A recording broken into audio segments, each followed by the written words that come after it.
Continuando con los audios y videos que hacen la unidad 3, ahora vamos a ver dentro del concepto de las estructuras sociales el concepto de las creencias. Esto ya hemos anticipado que el concepto de la ideología es un concepto que tiene que ser distinguido o tiene que ser analizado al mismo tiempo que analizamos los conceptos que hacen a la creencia, las mentalidades, los valores. En un video anterior hemos hablado de la estructura social, la estructura política, y hemos hablado en un sentido amplio. Luego, a lo largo de todas estas clases vamos a ir ampliando sobre la significación de los valores dentro de la estructura social. El siguiente tema es que posiblemente nos tengamos que introducir en temas que hacen a la cuestión del poder, a la cuestión de la legitimidad en las sociedades. Porque a medida que vayamos avanzando vamos a ver que el estudio de las estructuras políticas que responden a los modelos liberal y socialista, me refiero al Estado liberal y al Estado socialista, van a exigir que analicemos también el concepto de la autoridad política y la forma en que se ejerce el poder en esas organizaciones y bajo esos conceptos ideológicos.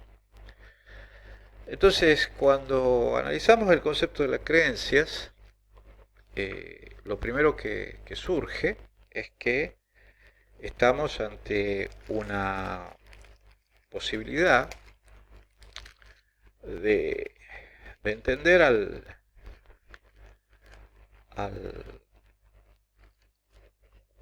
aquellos que hemos definido como creencias. Si me permiten, voy a trabajar un texto de un profesor que también ha sido profesor de la casa, el profesor Aníbal Dauría, que cuando analiza las ideologías y luego de haber planteado aquello que ya hemos planteado en el diálogo anterior, en el audio anterior, que era el concepto de que para analizar las estructuras y las ideologías teníamos que ir hacia el estudio del contexto político y social e histórico. Cuando él va a analizar las creencias, va a decir específicamente que deberíamos partir en primer lugar, luego se va a complejizar todo esto, en el uso cotidiano del concepto de ideología. ¿Por qué? Porque cuando hablamos del uso cotidiano del concepto de ideología, lo que surge es la noción de las creencias políticas según algunos autores. Entonces, aquel punto que habíamos hablado, que definimos como lo ideológico, en el uso común muchas veces es definido como las creencias políticas. Entonces, ese concepto que Aníbal Dauría define como algo vasto, algo amplio, y que comprende dentro del mismo concepto a los valores, a los prejuicios, a las convicciones, que los distintos actores y fuerzas políticas expresan con mayor o menor virulencia, con mayor o menor acentuación, con mayor o menor discusión política, y que condiciona muchas veces el comportamiento y los discursos, en realidad se establecen ciertas clasificaciones. Entonces, por un lado están las creencias que van a ser las creencias que se van a denominar funcionales y reproductoras del statu quo. Recuerden el concepto, creencias funcionales y reproductoras del statu quo, es decir, del orden establecido, y las creencias políticas que promueven la transformación del orden político. A su vez, dentro de esa segunda clasificación, que sería la clasificación de las formas de las creencias que se denominan transformadoras, hay de dos tipos. Aquellos que plantean una transformación gradual,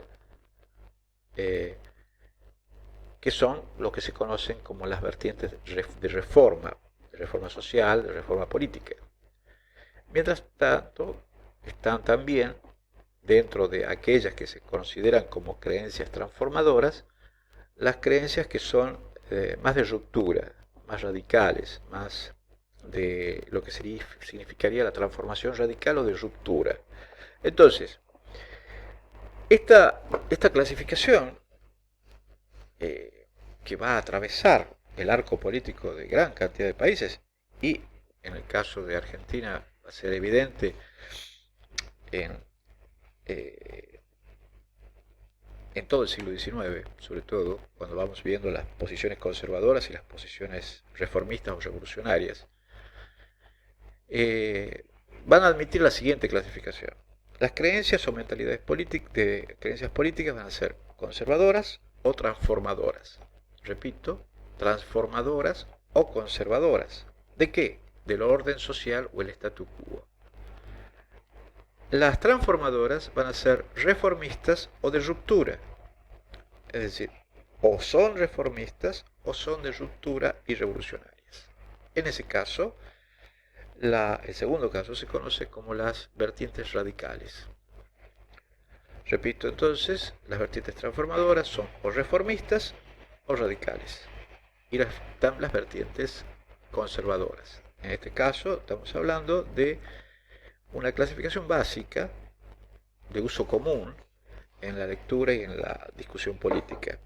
Cuando ustedes tengan que trabajar algunos de los conceptos que hacen a la teoría política argentina o latinoamericana, se van a encontrar con estos conceptos, en este uso, en este tipo de uso, es decir, en el tipo de la creencia común, una posición conservadora, una posición de liberales conservadores, una posición de socialistas reformistas, una posición de radicales revolucionarios o no revolucionarios. Y entonces, a lo largo de la historia política, sobre todo la historia política argentina, van a encontrar ejemplos de el uso de esas palabras como representativas de una determinada posición en lo que se conoce como la acción política, la lucha política.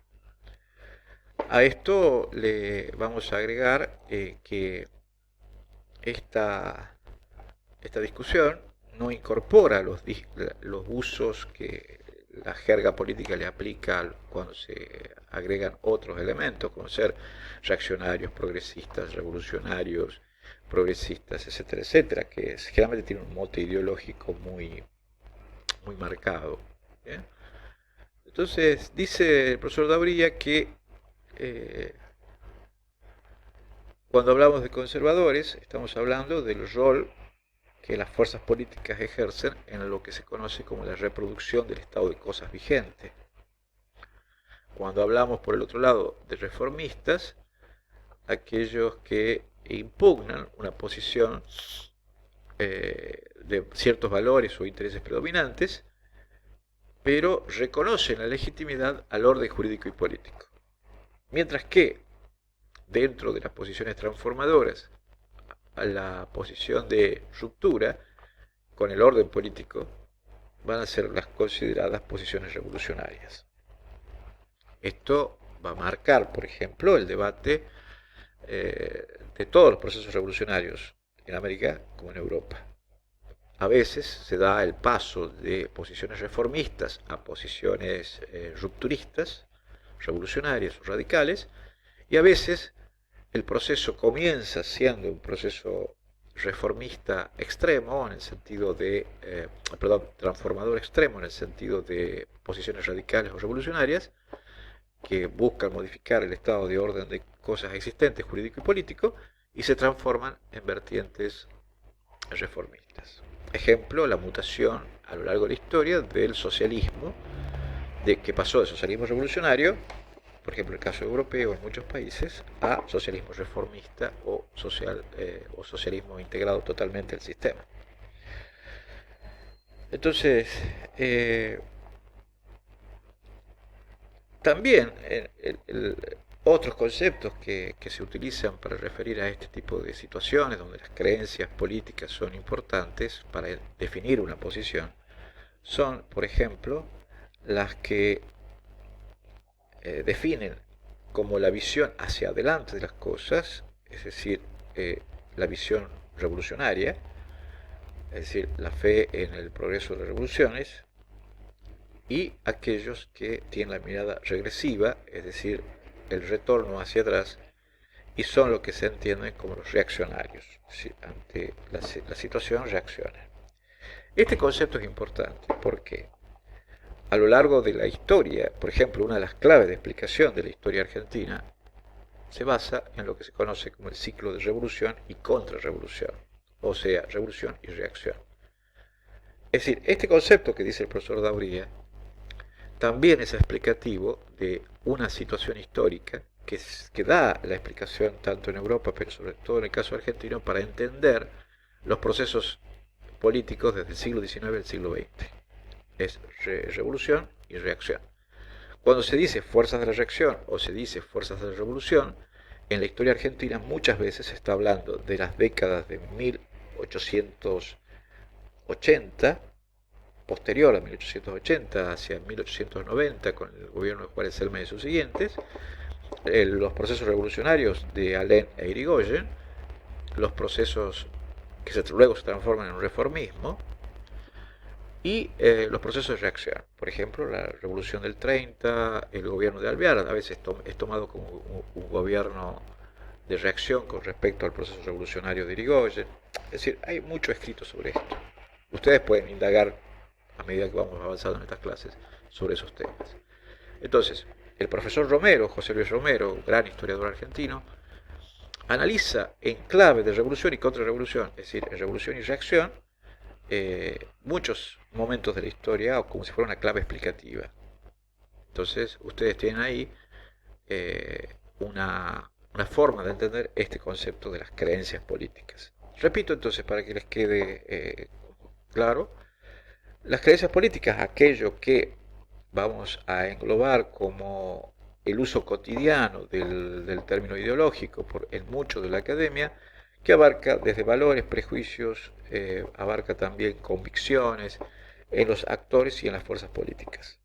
Esos valores, convicciones, acciones, simbolismos también, constituyen dos tipos de creencias: las creencias que son conservadoras y las creencias que son transformadoras. Conservadoras y transformadoras del statu quo. Y en tanto que son revolucionarias o transformadoras, van a ser de dos tipos. Van a ser o reformistas o radicales. Al mismo tiempo, las otras clasificaciones que hemos ido incorporando, pero recuerden los conceptos de la dirección del movimiento político. Si es hacia adelante es revolucionario, y si es reactivo, es decir, si es hacia atrás, como si fuera que conserva el estado statu quo, es decir, es el momento de lo que se conoce como el momento reaccionario. En la historia, revolución y contrarrevolución, en la historia argentina. En el proceso de las ideologías políticas vamos a ver que a veces a la revolución socialista, por ejemplo, a la revolución comunista, le va a seguir un proceso de reacción, como ser el movimiento fascista en Italia. Eso lo vamos a ver en la historia. Bueno, dicho lo cual, ya estamos con estos conceptos que vamos a usar bastante en clase. Entonces son conceptos que me parecían interesantes aclararlo. ¿Bien? Ahora en un rato pasamos a la actualidad de los textos.